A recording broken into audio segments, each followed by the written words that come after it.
Anyo nga sa'yo Yorobon, shoutout sa inyo mga chinggo. Sa ngayon ay pumasyal ako dito sa Seoul kasama si Bo Belga, ang ating tourist spot dito sa Seoul.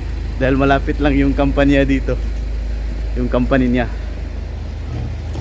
Ngayon titingnan natin, hanapin natin yung ano, yung Hanok Village. Kasi di namin mahanap kung saan banda. Medyo naligaw kami. Kasi yung tour guide ko parang walang alam din. Ayun o. Ayun oh. Ilang taon ka na nga dito Lods sa Korea Lods? Bago lang, 2 buwan pa lang. 2 buwan pero ano na, naka ilang milyon na to. Nandito ako sa Seoul mga chinggo para magpasyal. Pawala Dahil sa stress. 2 years na ako sa Korea, di pa ako nakapunta ng Seoul.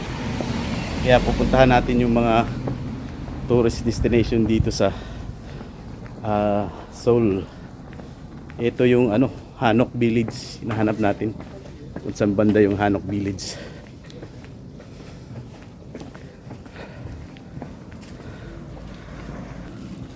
Yan mga chinggo, kita na natin yung mga design ng mga bahay, mga lumang bahay dito sa Korea.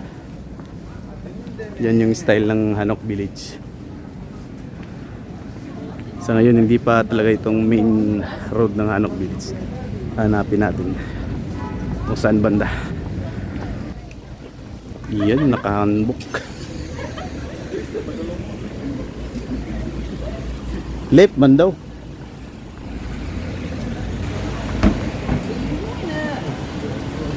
Left side.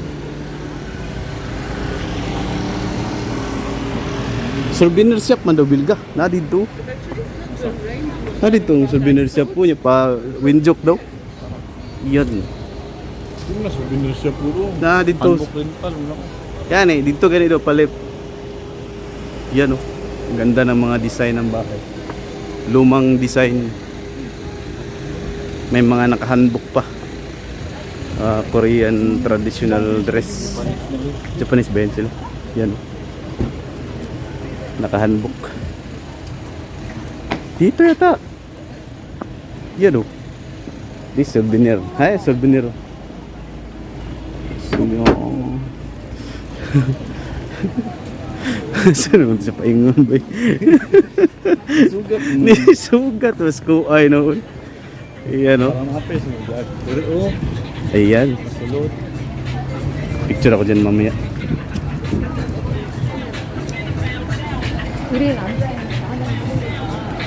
Ay, ito na. Ito na Lods.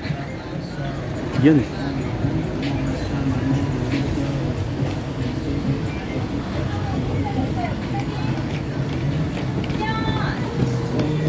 Souvenir shop.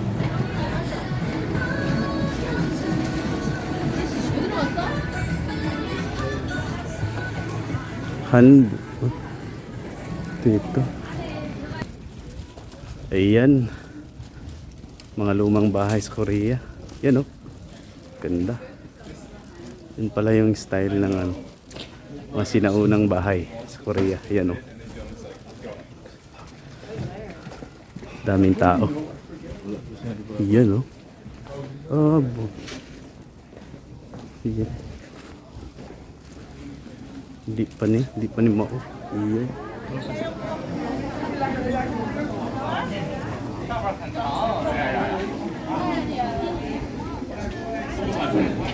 Mara magdili ka itong no?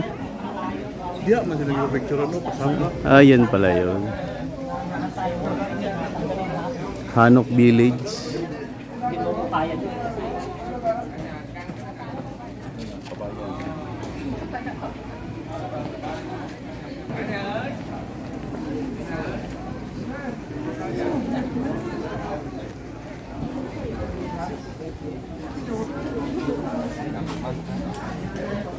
Yan.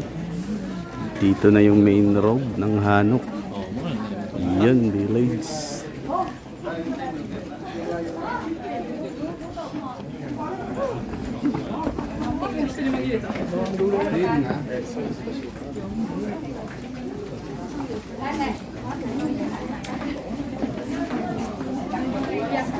Picture talaga niya. Paggulo na. Ang daming tao.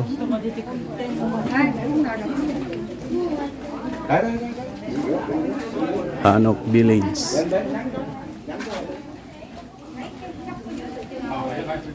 Haggard na ito ba? Oo nga eh. Hindi pa kami nakapunta ng Palace pero haggard na dito pa lang.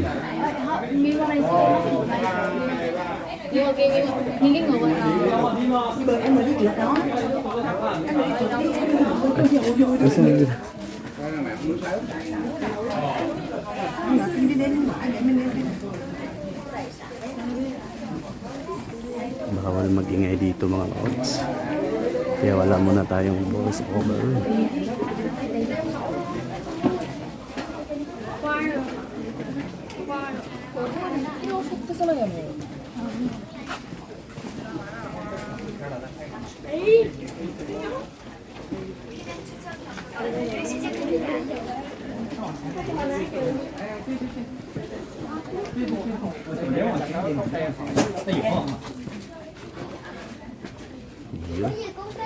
Ang ganda ng mga sinaunang bahay dito sa Korea. Hanok Village. Sana yung kasama natin. Baka inatakin ng high blood. Ano? Nawala.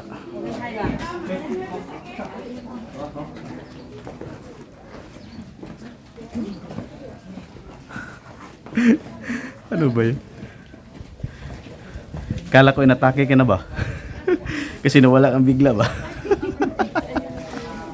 Nawala po siyang bigla. Pahinga muna tayo dito. Putik. Ito na pala yun. Hanok Village.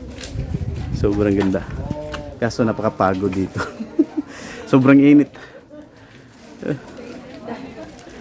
Mainit masyado. Bigduhan pabubok ba? Mainit masyado mga tsinggo. Kaya pahinga muna kami dito. Tingnan mo. Daming tao. Kaya lang sobrang init. Hindi kaya. Kailangan magpahinga. Mamaya naman ulit. So, ang ganda, no? Ang ganda yung pababa. May mga buildings. Yun, no? Andyan yung syudad mismo. Tapos dito yung mga lumang bahay. Tourist spot kasi ito kasi ang daming tao. Yan, no? Yan. Ganito yung style ng mga lumang bahay dito sa Korea. Medyo maingay. Hindi tayo makapagsalita ng ano.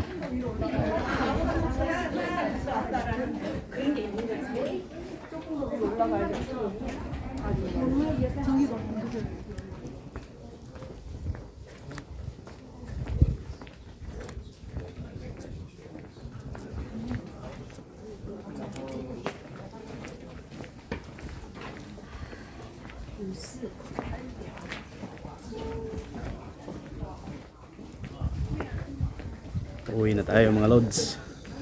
Yun, ang daming nakahandbook. Uwi na tayo dahil sobrang init na. Salamat sa panunod. Hindi pala pwedeng mag-ingay dito mga lods. Dapat ano lang, tahimik lang. Lipat tayo sa ano, sa ano yung Palace.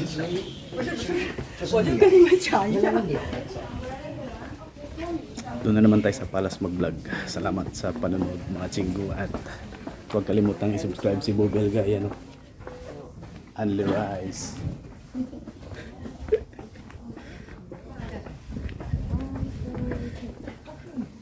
Yung sa Yurbun, shoutout sa inyo mga tsinggo.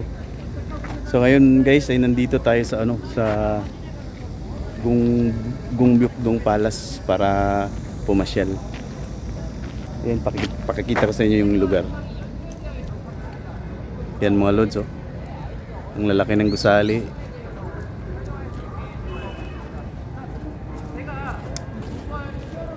Sa mismong ano to lods, sa mismong Seoul, South Korea. Ayan yung palace, napakaganda. Bibidyohan natin para makita nyo mga lods, oh. Yan, oh, ang ganda. Gyeongbyuk-dong Palace pala to mga lods.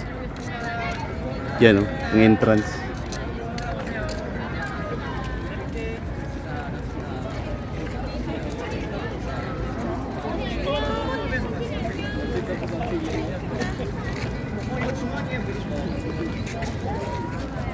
Daming turista.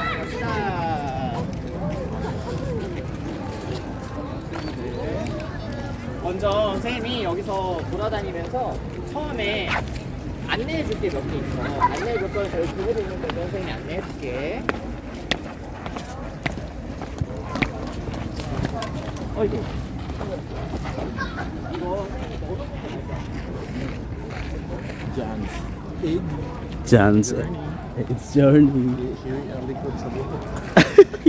Sa kuha ni KTX na. Nakuha ko sa KTX kanina. Iyan. Ang ganda. Dito man tayo, Lods. Mamaya na. Init masyado. Pahinga, pahinga. Yan, oh. Ang ganda mga Lods. Ang entrance. Sa likod niya, napaka ano na. Napaka city vibes na. Pero sa gitna ng syudad, may palace pa. Dito sa Korea. Yan.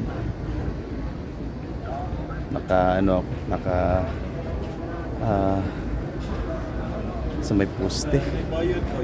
Dumikit ako dito sa may poste dahil ano. Di na tamo sulod dira tayo. Kikita naman ako. Asa dapat bayad? Ticket, cash, card, refund, vision. Samir mong good. Sa una, sa meron, may nisulod. Yan, Di ba mga yung lods. nagbayad? Ang ganda ng palace. Sa loob, unsa may kuan dito sulod eh. Nga na, ikaw, palasyo. Wala eh. Diri ra tataman eh. Wala, ito. Palasyo naman na. Yan oh. Ganda. Ang daming turista. Kalingkod-lingkod ka dito. Pero, pwede ka mapicture dito. Sa mga anak. Ang mga Pinay na. Tourist mga po na. Mga Pinay nga ni. Asa ginadapitan ni sa Suli? Gong Byok Dong Palace ba ni? Gong Byok Dong Palace. Gyong Bukbong, ano na? Yan, ang ganda. Nasa mismong sentro ng Seoul, South Korea.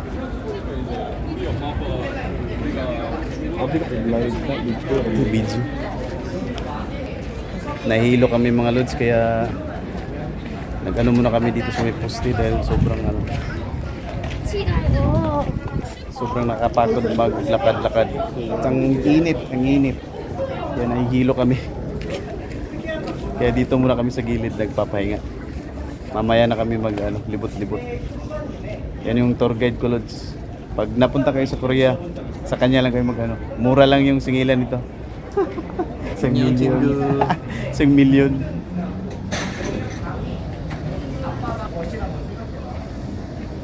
Daming tao, kaso may entrance. Di na tayo papasok dahil magbabayad pa rin tayo. Tapos pareho lang naman.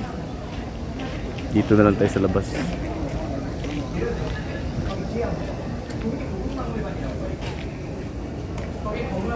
Iyan. Picture na lang ko di gusto nga ba no? Di gusto nga ang makita to ba? Oh, Para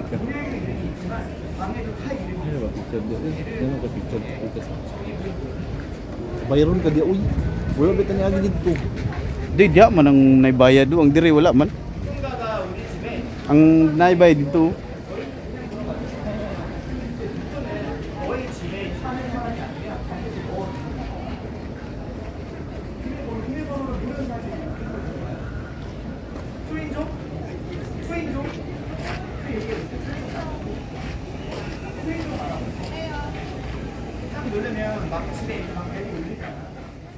Ayan mga chinggu. So ngayon ipapakita ko ang kabilang bahagi ng palasyo, no? Kanina doon tayo sa palasyo naglibot-libot at ito naman sa kabilang bahagi, yung sinabi ko na sa kabilang bahagi ng palasyo ay City Vibes, yung pinakasentro ng Seoul, South Korea. So ayan, yan napakaganda. Napakaganda ng mga gusali, ang tataas, no? At ang daming tao. So dyan may nagpipicture, may nagpipiknik pa dyan. Andyan din yung statue ni Kim Sejong. Andyan makikita natin sa ngayon mga lods. So, napakaganda talaga. Na-preserve pa nila yung yung mga sinauna nilang mga mga ancient palace at saka yung statue ni Kim Sejong. Andyan ang ganda. Doon sa bahaging yun yung palace. Tapos dito naman sa bahaging ito, yung syudad mismo, yung city ng Seoul, no? Tingnan nyo naman, no? Andyan pa yung palace. Andyan yung ano ni Kim Sejong, yung statue, at saka dito bahagi ng picnic. Maraming nagpipiknik. At saka dito ang pinaka city vibes, no? Kikita natin, no? Daming tao, no? May park, may mga tao nagpapasyal, merong umuupo sa mga parke habang sa gitna ng syudad ng Seoul, South Korea, no? So napakagandang experience talaga guys nang napunta ako dito, guys. Kaya sa mga gustong pumunta sa South Korea, puntahan nyo ang lugar na to dahil napakaganda. At salamat pala sa panunod guys, at huwag kalimutang mag-subscribe at mag-like, no? At i-share naman sa ibang mga kaibigan nyo ang video. Salamat mga chinggu.